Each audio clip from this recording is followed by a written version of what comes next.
It all started with a leak. A single line hidden deep in a classified cable. But that one sentence was enough to rattle an entire country. Traoré had just 48 hours to deliver 60% of Burkina Faso's oil and gold, or face serious consequences. The name at the bottom, Donald J. Trump, then President of the United States. He wasn't just playing politics. He was running a hard-hitting global business offensive through backdoor diplomacy. The demand shocked even Washington's inner circle. Not talks, not deals, just a flat-out ultimatum. Hand over almost complete control of the country's newly found oil and gold reserves. It wasn't a negotiation. It was a threat aimed right at the heart of Ouagadougou. Before we dive into this story, don't forget to hit that like button and subscribe for more content like this. Sources say the cable didn't just show up. It was hand-delivered by a trusted go-between, a former U.S. military attaché flanked by private American security contractors. It landed on Captain Ibrahim Traoré's desk at dawn. The message crystal clear: let us corporations start extracting oil and exporting gold immediately. Hand over long-term control of Burkina Faso's energy policy to an American-led economic board. Do it in 48 hours or face sanctions, resource blockades, and internal sabotage. This wasn't diplomacy. This was a shake-it-down. Trump's tone was blunt, cold, and all business. We saved you from terrorism. Now it's time to pay up. But there was one thing Trump didn't count on. The man sitting across from that demand wasn't the type to fold. Captain Traoré didn't flinch. Summoned his intelligence chief, brought in his top military commander, and told them straight, tell the Americans Burkina Faso is not for sale. By midday, the story exploded. African media lit up from Lagos to Kinshasa. The headlines were everywhere. Trump demons Africa's resources truer given data Chihao. Deadline: the world started watching and Burkina Faso held its breath, but Traoré wasn't writing a reply with pen and paper. He was writing it with strategy and steel. You see, for months, something huge had been kept under wraps, buried beneath the dry plains of northern Burkina Faso. This wasn't rumor or guesswork, it was deal. Massive, untouched oil reserves confirmed by a secret geological task force formed after Traoré seized power. Russian engineers helped run the scans. Iranian drones flew under the radar. North Korean tech teams locked down the data. Everything was classified. Everything was secure until the first drill broke ground. And then the satellites caught it. American satellites, French satellites, the ever-watching eyes in the sky. Yes. Within 48 hours, U.S. intel flagged strange energy activity. In the Sahel, they tracked equipment flowing in from Iran and Venezuela. Encrypted messages hinted at a new sovereign petroleum corridor, and soon the gold signals lit up too. Burkina Faso was already taking back its gold mines, quietly kicking out foreign contractors. French-controlled companies were being replaced. With national military units, the money no longer flowed to Paris. It was being redirected into a local development fund. And Washington understood exactly what this meant. Here was a country with oil and gold, not run by Wall Street, not answering to Paris, not begging the IMF, but backed by its own people, its own army, its own vision. That wasn't just defiance.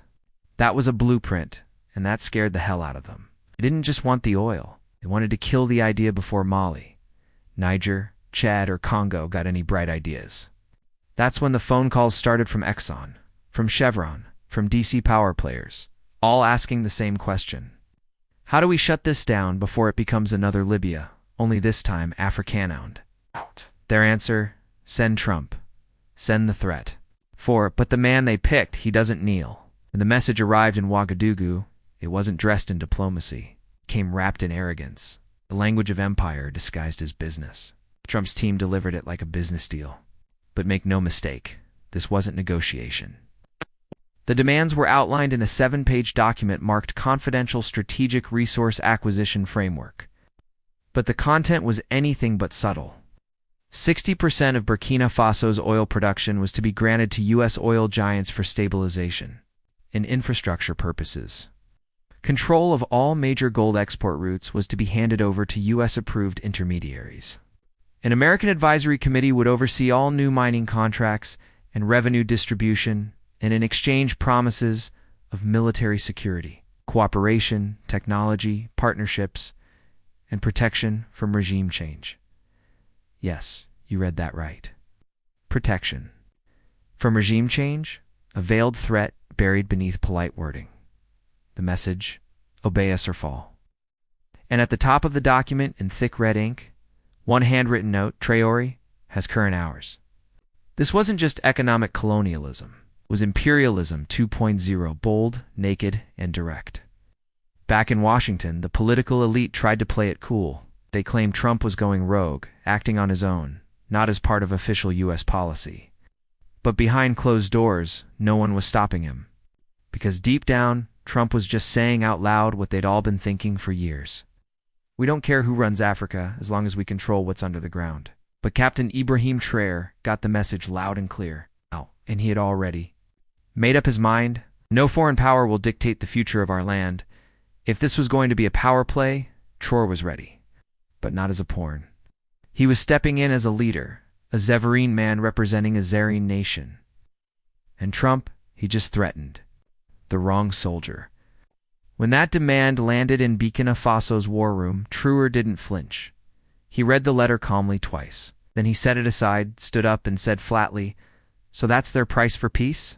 Slavery in a suit and tie?" He didn't wait. Hesitate. He lit a fire. "They want 60% of our future. Then they'll get 100% of our resistance." He didn't call Paris. He didn't call D.C. He called the commander of the Special Sovereignty Force. A shadow military unit created for exactly this kind of moment. Orders were issued fast. Lock down every oil field, double security on gold convoys. Cut off all data flows to foreign contractors. Prep national television. A statement was coming. By noon, the entire country was watching. The screen faded to black. Then came the flicker of a live feed. No fancy studio, no slick production, just Traoré in uniform. One hand on the Burkina, flag the other on a folder marked confidential U.S. threat. His voice was calm, his stare was razor sharp. To the people of Burkina Faso, and to our African brothers and sisters, an offer has been made to sell our oil, to sell our gold, to sell our honor in exchange for fear. He paused. The room held its breath. To those behind this insult to Mr. Trump and his backers, you have misjudged us. We are not Libya. We are not Iraq. We are not your playground. We will never trade our land for your luxury. We'll never bow to your bullets or your banks. You gave us 48 hours. Here's our response. You now have 48 hours to take your greed, your threats, and your arrogance and leave African soil. He stood, saluted, and walked off screen. No questions, no deals, no backing down. But while Traoré's speech lit up Africa, sparking cheers, from Dar to Dar es Salaam, another storm was quietly forming behind the scenes. In oil boardrooms and intel agencies, panic hit at ExxonMobil. Urgent calls went out to D.C. At Halliburton, strategy teams scrambled to assess the damage. And at CIA headquarters in Langley, alarms started going off. Traoré didn't fold. He went public. That was the problem. If Burkina Faso could say no and win, what was to stop Mali, Niger, Chad, or Congo from doing the same? Up fast, CIA operatives started popping up more frequently in West Africa. Surveillance drones ran tighter flight paths over Burkina Faso's oil fields and gold routes. Social media lit up with sudden smear campaigns calling Traoré unstable, erratic, even mentally unfit. And near the Ghana border, private contractors tied to a notorious intel firm were reportedly spotted moving in. The message from Washington was clear. This ends now. But Traoré's answer had already echoed across the continent. Africa is not yours to buy. Their mission destabilization from within. Meanwhile, major Western media networks suddenly aligned. In message, they began a new narrative. Burkina Faso's economic isolation could trigger a humanitarian crisis. Experts warn. They said Traoré is leading his country into ruin. But inside Burkina Faso, the opposite was happening. More people lined up to volunteer for oil field security units. Across Burkina Faso, the resistance wasn't just military. It was cultural, grassroots, and growing by the hour. University students held teachings on sovereignty and resource justice. Women's groups delivered food and supplies to soldiers guarding the gold mines. And every time CNN or the BBC ran another hit piece, young people didn't get angry. They laughed. Then they reposted it with the caption, "If they hate him this much, he must be doing something right." Captain Ibrahim Traoré understood something critical. The real enemy wasn't just Trump. It was the whole system, the global machine of banks, oil giants, spy agencies, and media empires that had stripped Africa for generations. And now that machine had turned its full weight against one man because he dared to do the unthinkable, said no, and meant it. Burkina Faso was under siege. Politically, economically, digitally. But Traoré wasn't standing alone. Just days after his bold rejection of Trump's ultimatum, 3 military planes touched down in Ouagadougou. No bombs, no weapons, just brothers. From Mali came Colonel Assimi Goïta, silent, steady. From Ninja, General Abdourahmane Chiani, eyes full of fire.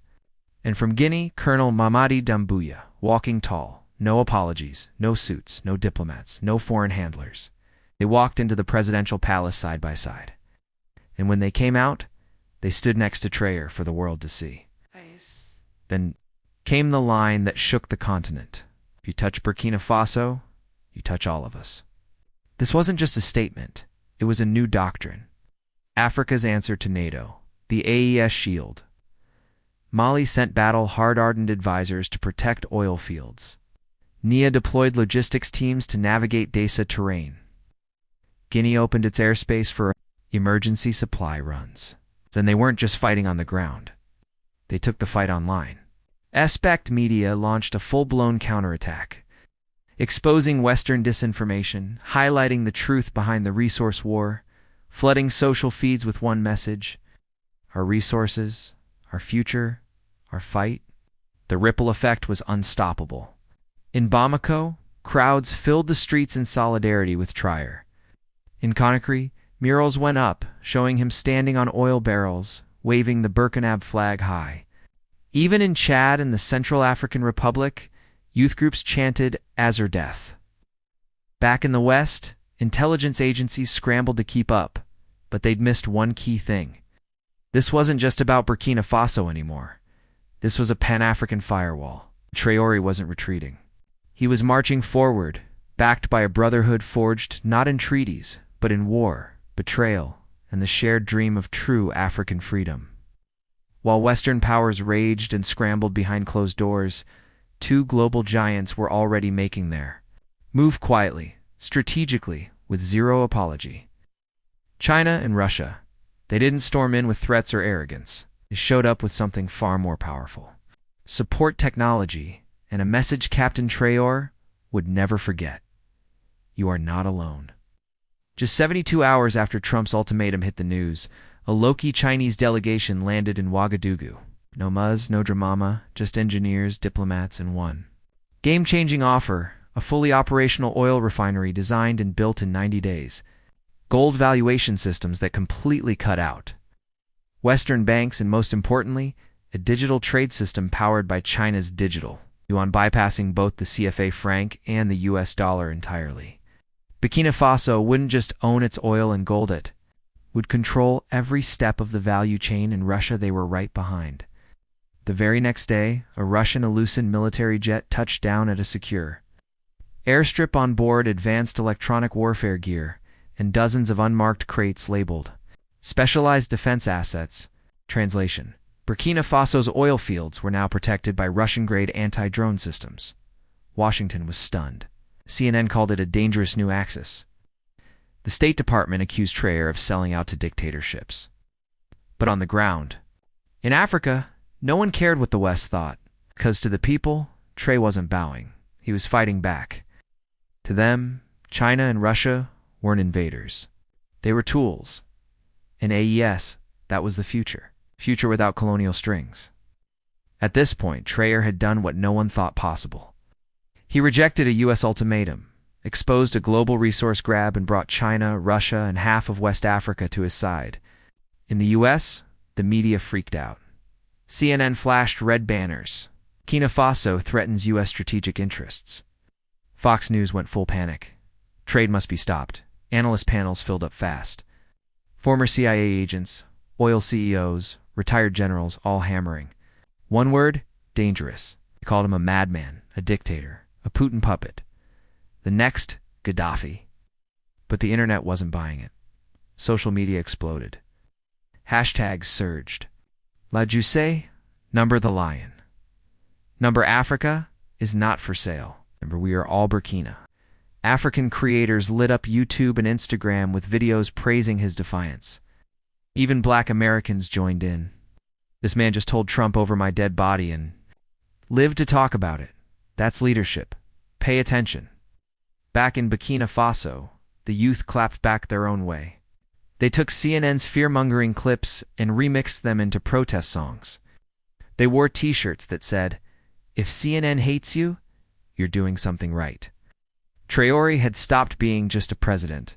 He had become a symbol, a meme, a movement. Even Time magazine had to take notice. Their next digital cover, "The Man America Can't Bully." Inside Traor's African uprising. But with fame came risk. The more Traor's name lit up global headlines, the more the threat started stacking up. Private intel firms launched digital attacks. Social media bots flooded platforms with fake scandals and smear campaigns. In Washington's back rooms, whispers of regime change started floating again. But none of it mattered because the people saw what was happening. And Traoré, he had shattered the script. He wasn't supposed to fight back. He wasn't supposed to survive. And he definitely wasn't supposed to go viral. Yet here. He was a 35-year-old soldier from Ouagadougou, trending harder than most Western presidents. No PR team, no billionaire backing, just truth, grit, and oil. The clock was ticking. The world watched in suspense. Would Traoré throw open the doors to American oil giants and ask for mercy instead? As the 24-hour deadline passed, Traoré made his boldest move yet. In the early hours of the morning, Burkina Faso's National Assembly held an emergency session kept completely under wraps from outside eyes. Behind closed doors, under TR's direct orders, they passed a historic resolution. All oil and gold reserves within Burkina Faso are hereby nationalized and permanently protected from all foreign corporate ownership. The ink dried, the decree was signed, and by sunrise, every Western company still operating on Burkina soil got the same message. Pack your bags, you're done here. Licenses held by French and Canadian mining firms revoked. A US-backed energy survey team escorted to the border. Foreign diplomats notified in plain terms, Burkina Faso's resources are not up for debate. Then Traoré appeared on national television. No military gear, no weapons, just traditional Burkinab, and a voice that was steady, clear, and unshaken. Been exploited for generations, he said. Now that we found our wealth, they want to take it back. But I'm not here to serve empires. I'm here to serve a people who've suffered too long. He paused long. Then he delivered the line that echoed from radios to rooftops. Burkina Faso is not afraid, and I will not negotiate with thieves. Outside the streets erupted. Drums, fireworks, dancing crowds chanted through the capital. He said no, he said no, he said no. Online. The movement caught fire again. Young Africans posted videos holding up fuel, soil, coins, whispering one phrase: "We protect what's ours." Trump's deadline had come and gone. The threat had failed. And Traoré, he didn't just survive the pressure, he rewrote the rules. 12 hours after Traoré's Defies announcement, Washington went dark. No press briefings, no tweets, just quiet panic behind the scenes. Ow. Nervous whispers in military rooms, full-blown alarm bells in oil boardrooms. Then it hit. At exactly 7:42 Eastern Time, Donald J. Trump broke the silence with a single, all-caps tweet. Traoré just made the biggest mistake of his life. Africa will pay for this. The internet exploded. Journalists scrambled for quotes. Cable news turned into a shouting match. Markets in New York dipped as traders braced for the worst. But in Ouagadougou, Captain Traoré didn't flinch. When his aide showed him the tweet, he reportedly chuckled and said, "That's the sound of an empire losing control." Still, the threat behind the bluster was very real. Satellite activity over West Africa tripled. The U.S. Navy quietly repositioned. 2 ships closer to the Gulf of Guinea, Fracom issued a discreet warning about rising regional instability. Burkina Faso's military didn't wait. IR defense went live. Gold transport routes were locked down. Special forces deployed to oil fields and key points around the capital. AES allies responded immediately. Mali sent armored units across the border. Nigeria Activated air defense radar to monitor shared skies. Guinea dropped a bombshell. Yo! Rapid response pact promising immediate retaliation for any foreign attack on Burkina Faso. But what happened next stunned the world. This wasn't just about governments anymore. Everyday people across the continent rose up. In Nigeria, South Africa, Kenya, Senegal, thousands flooded the streets outside U.S. embassies. These weren't ordinary protests, they were warnings. Placards. Read, touch Traoré, and you touch all of us. Africa is not your minefield. Keep your democracy. We'll keep our dignity. Back in D.C., Trump was reportedly furious that the pressure campaign wasn't working. But the final blow didn't come from a government. It came from a video just 43 seconds long. It's posted by Captain Ibrahim Traoré. It went global in ours. It's looking straight into the camera, calm and unshaken. He said, "This is not just about oil. This is not just about gold. This is about the soul of Africa, and I would rather die standing than live kneeling." Within 48 hours. The video had been reposted over 12 million times. Former African presidents began speaking out, breaking years of silence. One by one, they called Traoré the start of a new era, a new kind of leader. The world held its breath. But for Africa, it was the first deep breath of freedom in a long, long time.